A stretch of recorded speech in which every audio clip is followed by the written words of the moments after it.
जिस देश का किसान कमज़ोर हो गया, मर गया, तो वो देश समझ लो खत्म हो जाएगा।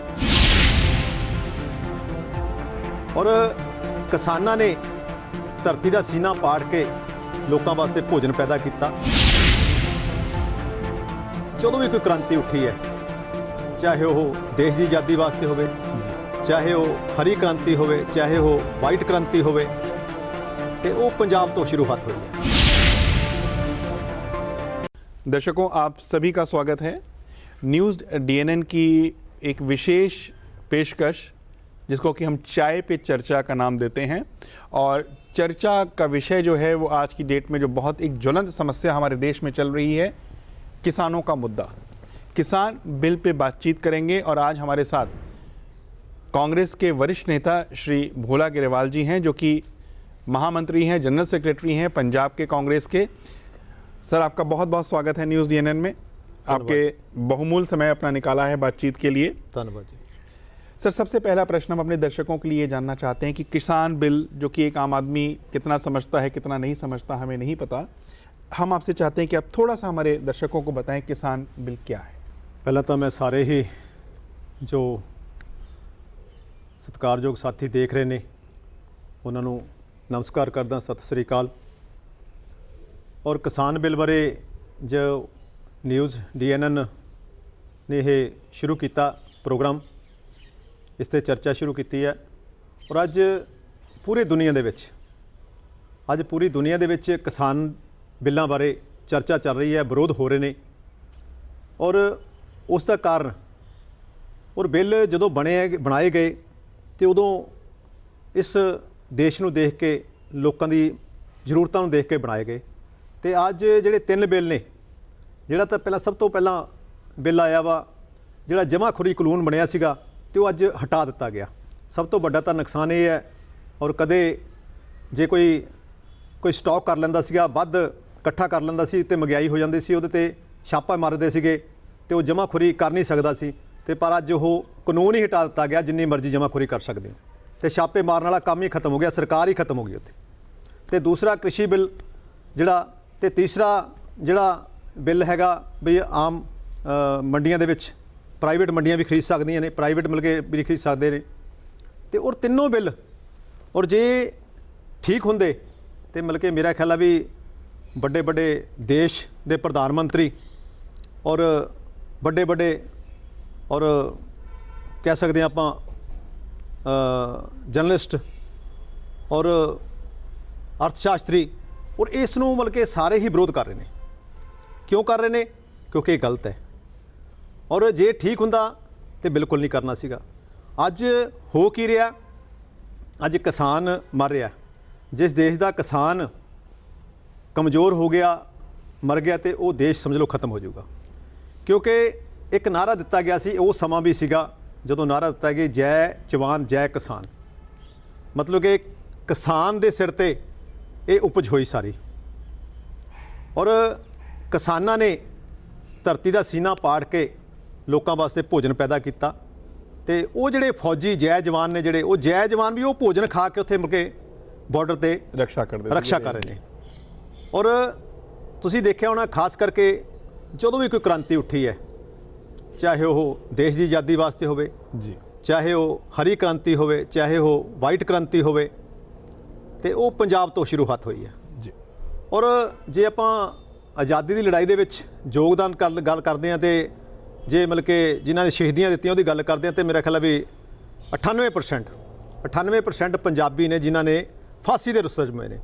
और मैं भी तुहानूं दसना चाहुंदा भी मैं भी किसान का पुत्र हाँ, दलजीत सिंह भोला गरेवाल।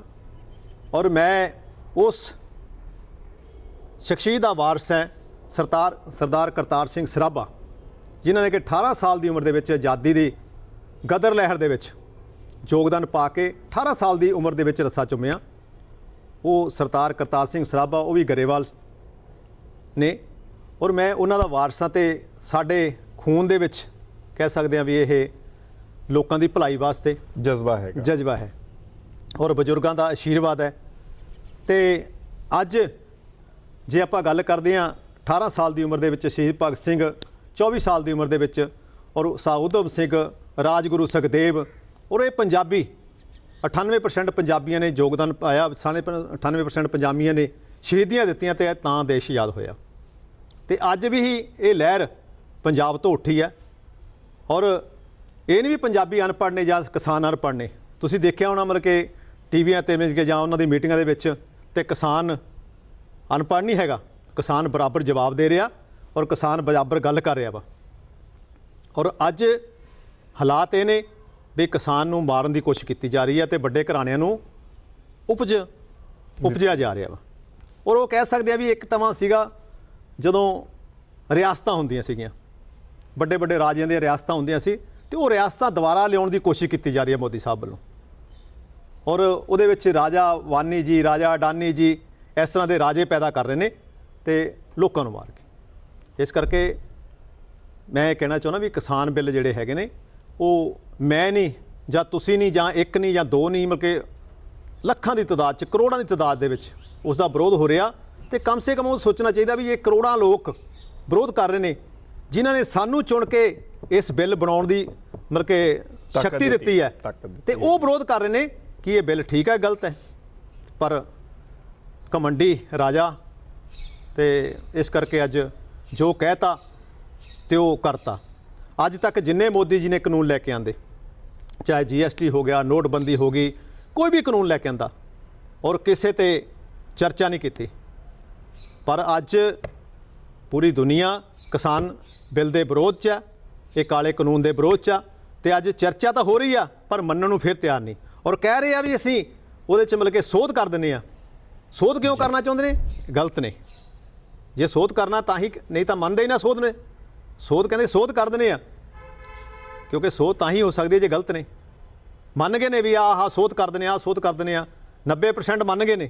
ਪਰ ਉਹ ਬਿੱਲ, ਉਹ ਕਹਿੰਦਾ ਵੀ ਘਮੰਡੀ ਆ, ਕਹਿੰਦਾ ਵੀ ਜੋ ਮੈਂ ਬਿੱਲ ਪਾਸ ਕਰਤੇ ਉਹ ਵਾਪਸ ਨਹੀਂ ਹੋਣੇ। ਤੇ ਪਰ ਅੱਜ ਜ਼ਰੂਰਤ ਆ ਆਪਣੇ ਦੇਸ਼ ਨੂੰ ਜਿਉਂਦਾ ਰੱਖਣ ਵਾਸਤੇ, ਆਪਣੀ ਆਉਣ ਵਾਲੀ ਜਨਰੇਸ਼ਨ ਨੂੰ ਜਿਉਂਦਾ ਰੱਖਣ ਵਾਸਤੇ, ਤੇ ਆਪਣੇ ਦੇਸ਼ ਨੂੰ ਪ੍ਰਫੁੱਲਿਤ ਕਰਨ ਵਾਸਤੇ ਕਿਸਾਨ ਨੂੰ ਮਜ਼ਬੂਤ ਕਰਨਾ ਜ਼ਰੂਰੀ ਆ। ਔਰ ਕਿਸਾਨ ਨੂੰ ਮਜ਼ਬੂਤ ਕਰਨਾ ਚਾਹੀਦਾ। ਮੈਂ ਮੋਦੀ ਜੀ ਨੂੰ ਫੇਰ ਬੇਨਤੀ ਕਰਦਾ ਵਾਂ ਵੀ ਰਾਜਾ ਉਹੀ ਜੋ ਪ੍ਰਜਾ ਦੇ ਅਨੁਸਾਰ ਚੱਲੇ। ਜੇ ਲੋਕਤੰਤਰ ਆ ਇਹ, ਇੱਥੇ ਮਤਲਬ ਕਿ ਡਿਕਟੇਟਰਸ਼ਿਪ ਨਹੀਂ ਹੈਗੀ। ਇਸ ਕਰਕੇ ਤੁਸੀਂ ਲੋਕਤੰਤਰ ਰਾਹੀਂ ਪ੍ਰਧਾਨ ਮੰਤਰੀ ਬਣੇ ਹੋ ਤੇ ਲੋਕਤੰਤਰ ਰਾਹੀਂ ਇਸ ਦਾ ਮਸਲਾ ਹੱਲ ਕੀਤਾ ਜਾਵੇ। ਗਰੇਵਾਲ ਸਾਹਿਬ, ਆਪਾਂ ਤੁਹਾਡੇ ਨਾਲ ਇੱਕ ਗੱਲ ਹੋਰ ਕਰਨਾ ਚਾਹੁੰਦੇ ਨੇ। ਜਿਹੜੀ ਬੇਸਿਕ ਕਮੀਆਂ ਹੈਗੀਆਂ ਬਿੱਲ ਦੇ ਵਿੱਚ, ਤੁਸੀਂ ਉਹਦੇ ਬਾਰੇ ਜੇ ਕੁਝ ਪ੍ਰਕਾਸ਼ ਪਾਓ ਦਰਸ਼ਕਾਂ ਨੂੰ, ਮੈਂ ਤੁਹਾਨੂੰ ਕਿਸਾਨਾਂ ਨੂੰ। ਦੱਸ ਕੇ ਹਟਿਆ ਪਹਿਲਾਂ ਹੀ। ਔਰ ਅੱਜ ਤਾਂ ਮਤਲਬ ਕਿ ਮੈਂ ਇਕੱਲਾ ਨਹੀਂ, ਬੱਚਾ ਜਾਣਦਾ, ਮਤਲਬ ਕਿ ਬੱਚਾ ਇਹਨੂੰ ਪੜ੍ਹ ਚੁੱਕਿਆ ਬਿੱਲਾਂ ਨੂੰ ਵੀ ਕੀ ਇਹਦੇ 'ਚ ਕਮੀਆਂ ਨੇ ਜੀ। ਤੇ ਮੇਰੇ ਦੱਸਣ ਦੀ ਬਾਲੀ ਜ਼ਰੂਰਤ ਨਹੀਂ, ਫਿਰ ਵੀ ਮੈਂ ਦੱਸਣਾ ਚਾਹੁੰਦਾ ਸਭ ਤੋਂ ਵੱਡੀ ਮਤਲਬ ਕਿ ਜਿਹੜੀ ਖਾਮੀ ਹੈ ਉਹ ਜਿਸ ਤੇ ਮਤਲਬ ਕਿ ਆਪਾਂ ਜਮਾਖੋਰੀ ਤੇ ਕਾਨੂੰਨ ਬਣਾਇਆ ਗਿਆ ਸੀ 1955 ਦੇ ਵਿੱਚ ਜੀ, ਤੇ ਉਸ ਦੀ ਸੋਧ ਕਰਕੇ ਉਹ ਕਾਨੂੰਨ ਖਤਮ ਕਰ ਦਿੱਤਾ ਗਿਆ। ਸਭ ਤੋਂ ਵੱਡੀ ਖਾਮੀ ਤਾਂ ਇਹ ਆ ਵੀ ਉਹ ਕਾਨੂੰਨ ਕਿਉਂ ਖਤਮ ਕੀਤਾ, ਕੀ ਜ਼ਰੂਰਤ ਪੈ ਗਈ ਉਹਨੂੰ, ਕੀ ਲੋੜ ਪੈ ਗਈ ਉਸ ਕਾਨੂੰਨ ਖਤਮ ਕਰਨ ਦੀ। ਇੱਕ ਆਪਾਂ ਤੁਹਾਡੇ ਵੱਲੋਂ ਮੈਸੇਜ ਚਾਹੁੰਦੇ ਨੇ ਕਿਸਾਨਾਂ ਲਈ। ਕਿਸਾਨ ਤਾਂ ਜਿਹੜੇ ਆਪਣੇ ਬੈਠੇ ਹੋਏ ਨੇ ਧਰਨੇ 'ਚ, ਤੁਸੀਂ ਉਹਨਾਂ ਨੂੰ ਕੀ ਬੇਨਤੀ ਕਰੋ? ਮੈਂ ਤਾਂ ਇਹੀ ਬੇਨਤੀ ਕਰੂੰਗਾ ਸਰਕਾਰ ਨੂੰ। ਪਹਿਲਾਂ ਤਾਂ ਬੇਨਤੀ ਮੈਂ ਵਿੱਚ ਰਹਿ ਗਿਆ ਵੀ ਜੇ ਆਪਾਂ ਸਰਕਾਰਾਂ ਮਤਲਬ ਕਿ ਕਿਸਾਨਾਂ ਦਾ ਭਲਾ ਕਰਨਾ ਚਾਹੁੰਦੇ ਆ, ਅੱਜ ਪੰਜਾਬ ਦੇ ਵਿੱਚ ਤੇ ਹਰਿਆਣੇ ਦੇ ਵਿੱਚ MSP ਲਾਗੂ ਹੋਈ ਜੀ, ਉਹ ਵੀ ਸੰਘਰਸ਼ ਨਾਲ ਲਾਗੂ ਹੋਈ। ਜਿਹੜੀ MSP ਲਾਗੀ ਹੋਈ ਸੀ, ਇਹ ਦੱਸਣਾ ਚਾਹੁੰਦਾ ਮੈਂ, ਇਹ ਵੀ ਉਦੋਂ ਵੀ ਸੰਘਰਸ਼ ਹੋਇਆ ਸੀਗਾ। ਉਦੋਂ ਵੀ ਲੁੱਟ ਰਹੇ ਸੀ, ਵਪਾਰੀ ਲੁੱਟ ਰਹੇ ਸੀ, ਮਤਲਬ ਕਿ ਵੱਡੇ ਘਰਾਣੇ ਲੁੱਟ ਰਹੇ ਸੀਗੇ। ਉਸ ਤੋਂ ਵੀ ਸੰਘਰਸ਼ ਨਾਲ MSP ਲਗਾਈ ਗਈ ਸੀ, ਬਣਾਈ ਗਈ ਸੀਗੀ। ਤੇ ਔਰ MSP ਮਤਲਬ ਕਿ ਪੂਰੇ ਦੇਸ਼ 'ਚ ਨਹੀਂ ਦਿੱਤੀ ਗਈ। ਅੱਜ ਪੰਜਾਬ ਦੇ ਵਿੱਚ 1950 ਰੁਪਈਆ ਕਣਕ ਵਿਕੀ ਆ, ਤੇ ਬਿਹਾਰ ਔਰ ਯੂਪੀ ਦੇ ਵਿੱਚ 1000 ਰੁਪਈਆ ਖਰੀਦੀ ਗਈ ਆ, ਮਤਲਬ ਕਿ ਵੱਡੇ ਘਰਾਣਿਆਂ ਤੋਂ। ਔਰ 1000 ਰੁਪਈਆ ਖਰੀਦ ਕੇ ਤੇ ਉਹ ਲੋਕਾਂ ਤੇ ਫਿਰ ਮਤਲਬ ਕਿ ਭਾਰ ਪਾਇਆ ਗਿਆ। ਤੇ ਜੇ ਇਹ ਬਿੱਲ ਨਾ ਰੱਦ ਕੀਤੇ ਗਏ ਤੇ ਵੱਡੇ ਘਰਾਣੇ ਇਹੀ ਕੁਝ ਕਰਨਗੇ। ਅੱਜ ਬਿਹਾਰ ਯੂਪੀ ਤੋਂ ਖਰੀਦ ਰਹੇ ਨੇ, ਕੱਲ੍ਹ ਨੂੰ ਪੰਜਾਬ ਹਰਿਆਣੇ ਤੋਂ ਜਾਂ ਹੋਰ ਸਾਰੇ ਦੇਸ਼ 'ਚੋਂ ਖਰੀਦ ਕੇ ਤੇ ਇਹ ਸਟਾਕ ਕਰਨਗੇ, ਜਮ੍ਹਾਂ ਕਰਨਗੇ ਔਰ ਮਹਿੰਗਾਈ ਕਰਨਗੇ। ਜਦੋਂ ਮਹਿੰਗਾਈ ਹੋਏਗੀ ਥੋੜਾ ਕੱਢ ਕੇ ਤੇ ਲੋਕਾਂ ਨੂੰ ਲੁੱਟਣਗੇ। ਇਹ ਜਿਹੜਾ ਬਿੱਲਾਂ ਦਾ ਮਤਲਬ ਕਿ ਨੁਕਸਾਨ ਆ ਇਕੱਲੇ ਕਿਸਾਨਾਂ ਨੂੰ ਨਹੀਂ, ਆਮ ਬੰਦੇ ਨੂੰ ਵੀ, ਆਮ ਲੋਕਾਂ ਨੂੰ ਵੀ ਹੈ। ਜਿਹੜਾ ਵੀ ਮਤਲਬ ਕਿ ਖਾਂਦਾ ਵਾ, ਕੋਈ ਅਨਾਜ ਖਾਂਦਾ ਜਾਂ ਮਤਲਬ ਕਿ ਕੁਝ ਵੀ ਖਾ ਕੇ ਜਿੰਦਾ, ਹਰ ਬੰਦੇ ਦੀ ਮਤਲਬ ਕਿ ਜ਼ਰੂਰਤ ਹੈ ਇਹ ਖਾਣਾ, ਔਰ ਹਰ ਬੰਦੇ ਨੂੰ ਇਹ ਨੁਕਸਾਨ ਆ। ਜਦੋਂ ਸਟਾਕ ਹੋ ਗਿਆ ਤੇ ਫਿਰ ਹਰ ਬੰਦੇ ਤੱਕ ਜਦੋਂ ਪਹੁੰਚੂਗਾ। ਅੱਜ ਤੁਸੀਂ ਦੇਖਿਆ ਹੋਣਾ ਮਤਲਬ ਕਿ ਕਈ ਚੈਨਲ ਨੇ ਵੀ ਦਿਖਾਇਆ ਵੀ ਹੈ ਵੀ ਜਿਹੜਾ ਆਟਾ मैं छोटी जी गल करनी चाहुंदा मैं जिहड़ी मक्की दी MSP मतलब कि 1800 रुपया तो वो अज क्योंकि सरकार की खरीद है नहीं गी MSP 1800 रुपया वा तो वो छोटे व्यापारियों मतलब कि बड़े व्यापारियों ने उन्होंने 900 रुपये 700 रुपये खरीदिया और 700 रुपये खरीद के वो पैकिंग करके तो वह पॉपकॉर्न बना के तो वो 2-2 400 रुपये किलो बेचिया उन्होंने। तो अज कपाह की गल करते हैं हुणे मतलब कि जिहड़े लेटेस्ट जी लेटेस्ट मक्की विकी है तो कपाह विकी है। कपाह की मैं MSP तो कई गुणा घट क्योंकि वो सरकार नहीं खरीद रही कई गुणा घट ਜਿਹੜੇ ਵੱਡੇ ਵਪਾਰੀ ਨੇ ਉਹ ਖਰੀਦ ਰਹੇ ਨੇ ਔਰ ਕਪਾਹ ਦੀ ਲੋੜ ਵੀ ਹਰੇਕ ਨੂੰ ਪੈਣੀ ਆ ਕੱਪੜਾ ਕਿਉਂਕਿ ਕੱਪੜਾ ਕਪਾਹ ਤੋਂ ਬਣਨਾ ਵਾ ਉਹ ਇਸ ਕਰਕੇ ਹਰ ਬੰਦੇ ਨੂੰ ਇਸ ਦਾ ਘਾਟਾ ਵਾ ਜਿਹੜਾ ਬੰਦਾ ਕੱਪੜਾ ਪਾਉਂਦਾ ਜਿਹੜਾ ਬੰਦਾ ਕਿਉਂਕਿ ਕਿਸਾਨ ਦੇ ਵਿੱਚ ਹਰ ਚੀਜ਼ ਪੈਦਾ ਕਰਦਾ ਵਾ ਕਿਉਂਕਿ ਸ਼ੁਰੂਆਤ ਉਸ ਬੀਜ ਤੋਂ ਹੁੰਦੀ ਆ ਜਿਹੜਾ ਇੱਕ ਬੀਜ ਬੀਜਿਆ ਜਾਂਦਾ ਚਾਹੇ ਉਹ ਕਣਕ ਦਾ ਵਾ ਚਾਹੇ ਮੱਕੀ ਦਾ ਵਾ ਚਾਹੇ ਕਪਾਹ ਦਾ ਵਾ ਚਾਹੇ ਝੋਨੇ ਦਾ ਵਾ ਕਣਕ ਮਤਲਬ ਕਿ ਚੌਲਾਂ ਦਾ ਵਾ ਉਸ ਬੀਜ ਤੋਂ ਸ਼ੁਰੂਆਤ ਹੋ ਕੇ ਅੱਗੇ ਉਸ ਤੋਂ ਚਾਹੇ ਗੰਨੇ ਦਾ ਵਾ ਉਸ ਤੋਂ ਅੱਗੇ ਪ੍ਰੋਡਕਟ ਬਣਦੇ ਨੇ ਸਾਰੇ ਜਦੋਂ ਉਹ ਸਟਾਕ ਹੋ ਗਿਆ ਜਦੋਂ ਉਹਦਾ ਮਤਲਬ ਕਿ ਆਪਣੀ ਮਰਜ਼ੀ ਨਾਲ ਉਹਨਾਂ ਨੇ ਖਰੀਦ ਕਰਨੀ ਆ ਤੇ ਆਪਣੀ ਮਰਜ਼ੀ ਨਾਲ ਵੇਚਣਾ ਤੇ ਉਹ ਆਮ ਪਬਲਿਕ ਤੇ ਆਮ ਲੋਕਾਂ ਤੇ ਬੋਝ ਪਊਗਾ ਆਮ ਲੋਕਾਂ ਦੀ ਮਹਿੰਗਾਈ ਵਧੂਗੀ ਆਮ ਲੋਕਾਂ ਨੂੰ ਮਤਲਬ ਕਿ ਬੇਰੁਜ਼ਗਾਰੀ ਹੋਊਗੀ ਤੇ ਅੱਜ ਮੋਦੀ ਜੀ ਨੇ ਮੈਂ ਫੈਸਲੇ ਦੱਸ ਰਿਹਾ ਸੀਗਾ ਤੇ ਮੈਂ ਹੁਣੀ ਪਿੱਛੇ ਸੁਣਿਆ ਵਾ ਸੀਗਾ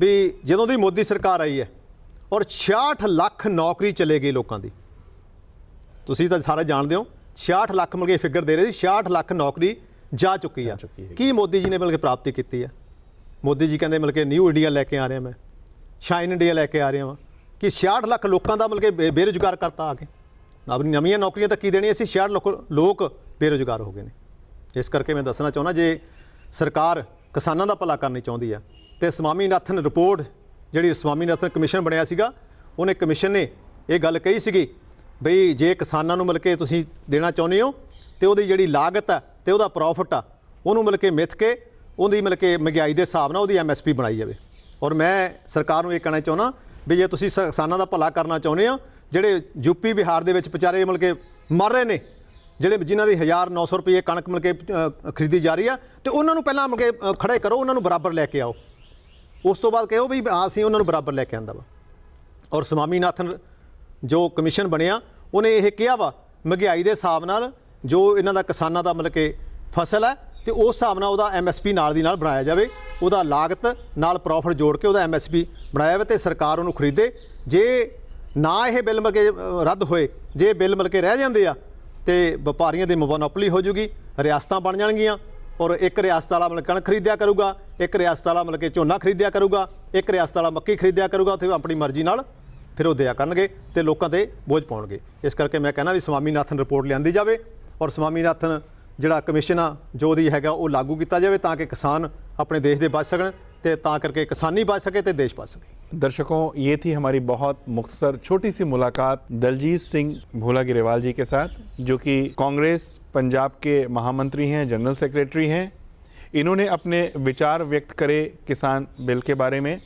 दर्शकों, हमारा ये प्रयास जारी रहेगा कि हम आप तक हर किसी की भावनाएं और हर किसी के विचार और उसके पीछे जो उनके तर्क हैं आप तक पहुंचाते रहें।